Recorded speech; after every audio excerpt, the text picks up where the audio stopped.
Sejam muito bem-vindos ao 5º episódio do nosso podcast. Esse é o Agrega Talks e hoje nós vamos falar sobre como não se tornar refém da própria empresa.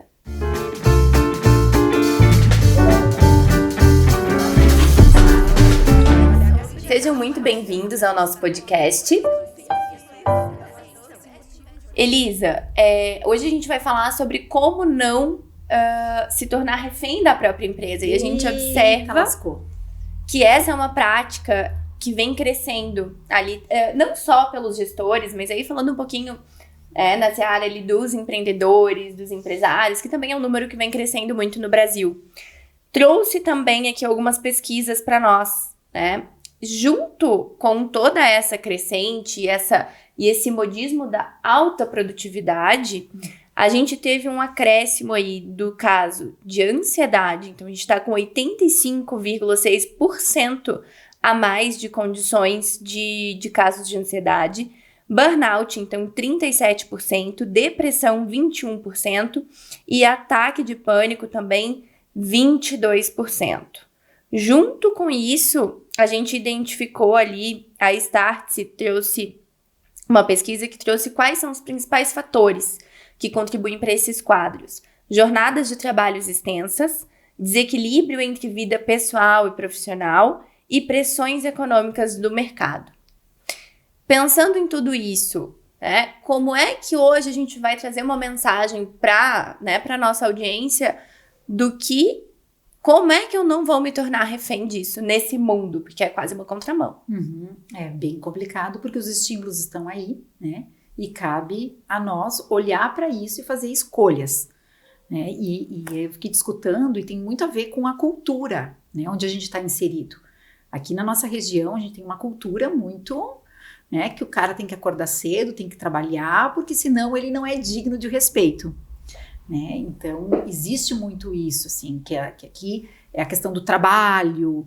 Sim, mas não só aqui, né? Pensando a nível de mundo, se a gente for olhar, esses indicadores, eles são mundiais e eles trazem um nível de estafa muito grande das pessoas, onde eu só vou ser visto, reconhecido e valorizado, e eu acho muito rico a gente entrar com o nosso viés da psicologia, a partir do momento que eu tem um alto nível de produtividade, porque se eu não tô trabalhando das 8 às 8 da noite, já tô te achando meio folgado.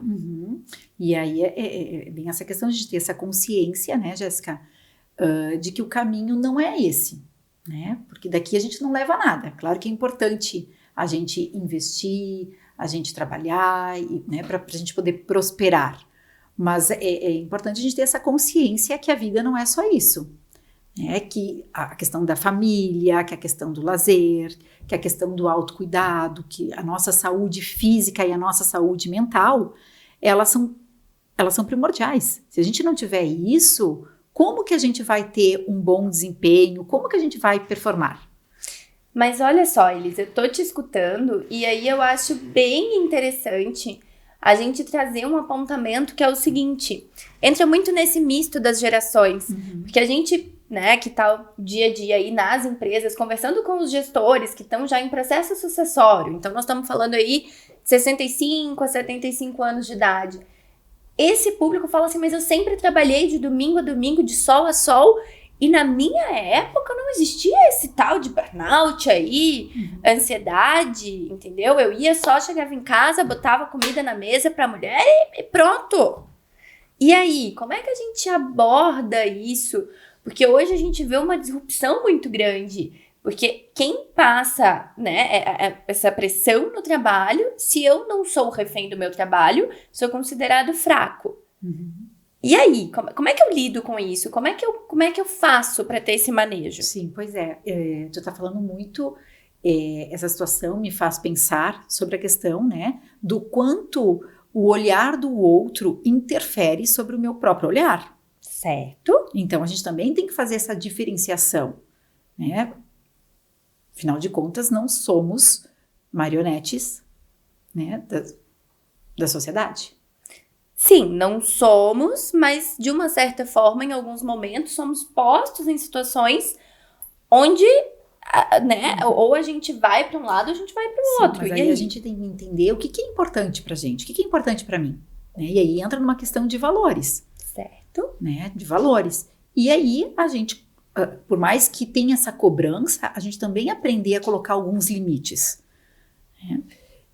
E isso é responsabilidade individual de cada um. Claro, né, Jéssica, a gente está pensando assim, dentro de uma empresa tem que cumprir horário, a gente tem as responsabilidades.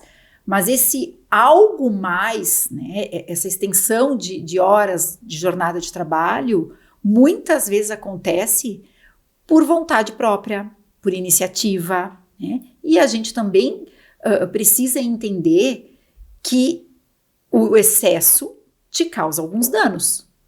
E aí, Elisa trouxe uma coisa muito interessante que, querendo ou não, a gente sempre vai linkando um assunto no outro e não adianta.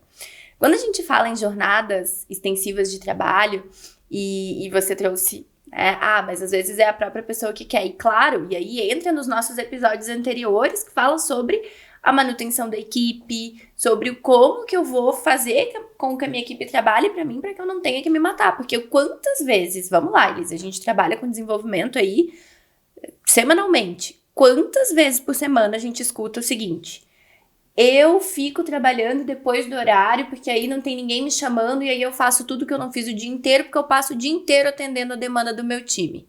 Ou dos meus colegas, enfim. Uhum. Quantas vezes por semana a gente escuta isso? Milhares. Milhares. Né?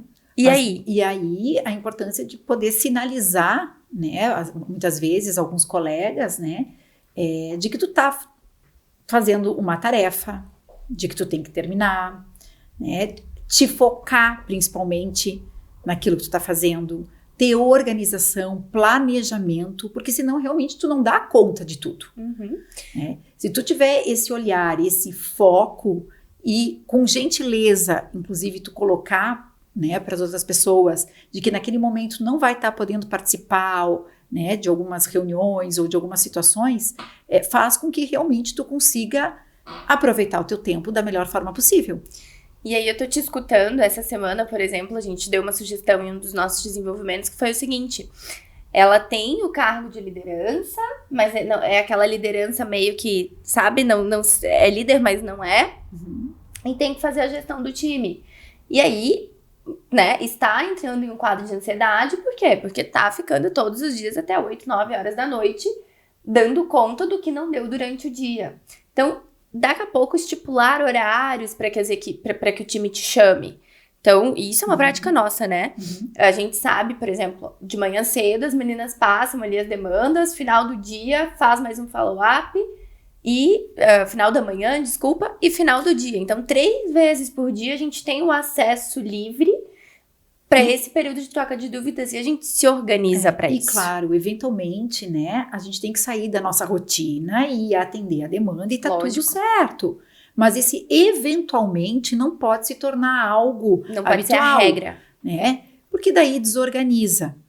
Né? E o ideal é que na minha rotina de trabalho eu tenha sempre esse espaço para poder dar conta do inesperado. Quantos de vocês, deixem aí nos comentários que eu quero saber depois, quantos de vocês colocam na agenda de vocês um horário pro imprevisto? Essa pergunta a gente faz, quem já fez desenvolvimento com a gente já ouviu muito essa pergunta. A nossa agenda, ela sempre tem 2 ou 3 horários livres, que sempre são ocupados. Não, e a gente precisa desse tempo também, né, para que a gente possa respirar. O ócio, ele é extremamente produtivo, a questão da nossa criatividade, ela está linkada com isso. A questão da nossa respiração também, né, é um fator determinante na nossa calma, na nossa percepção consciente das situações. Né? Então, é um exercício que a gente tem que realmente praticar ao longo do dia. Porque senão a gente vai se tornar refém. Porque é muito fácil a gente se tornar refém de algo que muitas vezes é o nosso maior propósito. Parando para pensar até em mim, né? Hoje, a Agregar, ela representa para mim algo muito importante na minha vida. É o maior propósito que eu tenho atualmente. E aí? Como é que eu não vou me tornar refém disso e virar a minha vida só para suprir as demandas da empresa? Porque se precisar, tem, né, Elisa? Se deixar, a gente fica.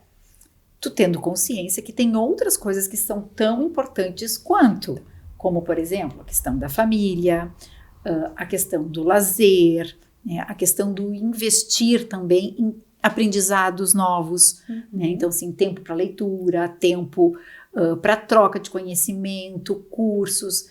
Então, a vida não é só trabalhar. E o trabalhar, ele é algo que vai te proporcionar fazer todo esse resto. Fazer todo esse a mais. E um acaba complementando o outro. Porque também não adianta eu passar o final de semana inteiro trabalhando, resolvendo coisas da empresa, sábado, domingo, feriado. Eu vou chegar na segunda-feira, o cão chupando manga. E é fácil a gente falar, né, Jéssica? Tô te escutando aqui, né? E tô pensando. Hoje é sábado, e nós estamos gravando. O quanto realmente tu consegue, né, conciliar tudo isso, né? É um exercício diário e é muito essa questão do pensar. E eu acho que, falando de mim, né, eu já melhorei muito, já fui de trabalhar muito mais, né, do que hoje a gente trabalha, até pela demanda. Mas o que acontece? Hoje eu entender que tá bom, tá tudo bem, as coisas não vão, o mundo não vai parar, o mundo não vai acabar se eu não tiver com tudo adiantado. E lógico, eventualmente a gente segue trabalhando um pouco até mais tarde, né? Enfim, por compromissos de trabalho, que é normal. Mas acho que a Elisa trouxe muito bem colocado ali no início, onde ela falou que essas situações, elas têm que ser eventuais, elas não podem ser a nossa regra. Não pode ser a nossa rotina trabalhar de domingo a domingo. E aí também, né, Jéssica, fiquei pensando um pouquinho, tem essa questão da autoexigência, né? E desse senso crítico que a gente tem. Então, assim, parece que nunca tá bom o suficiente, que sempre tem que dar mais, que não tá perfeito como deveria ser, né? E, na verdade, não teria a necessidade desse a mais. Então, também é importante a gente tentar se adequar às demandas e avaliar estão te pedindo uma coisa, não estão te pedindo uma coisa e outra, e outra, e outra, e outra. Eu me recordo, uma vez a minha mãe é professora de português, e a minha mãe contou uma situação que me marcou muito, assim, da questão de interpretação de texto, né? E aí era uma situação onde pedia assim, qual que é o teu nome? E o aluno respondia, o meu nome é João, comi arroz com feijão, escovei os dentes, né? Então, assim, contou a história da vida dele. E a pergunta era, qual é o teu nome? João. Então, a gente tem uma tendência. Eu, por exemplo...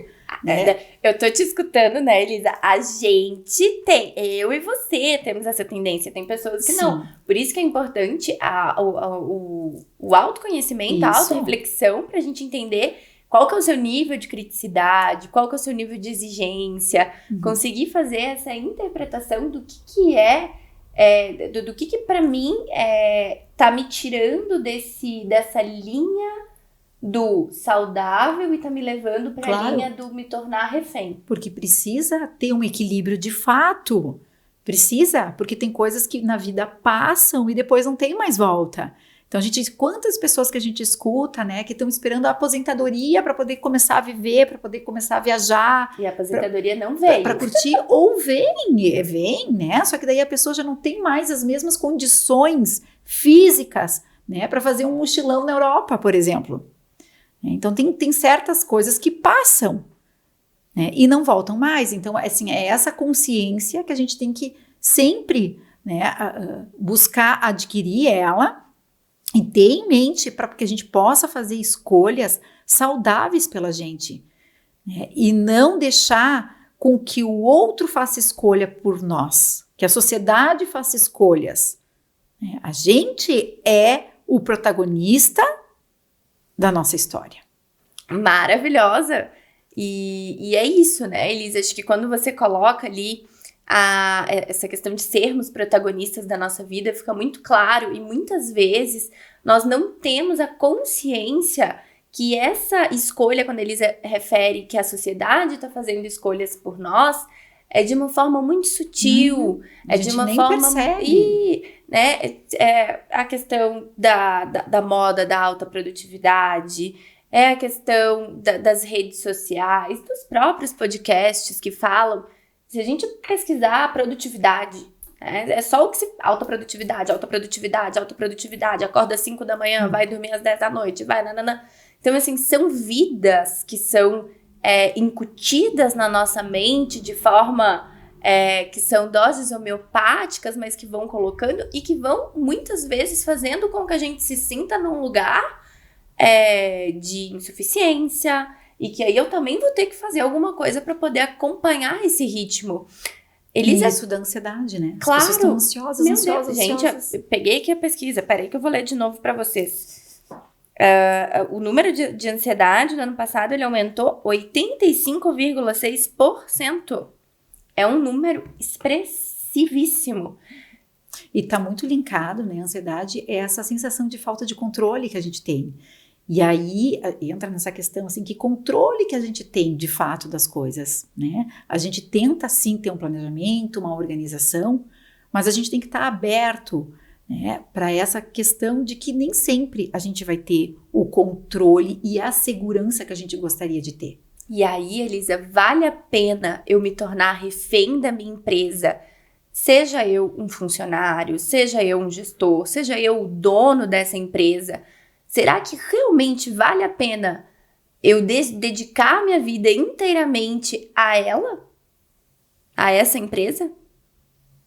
Será que a vida é só isso? Fica esse questionamento, né?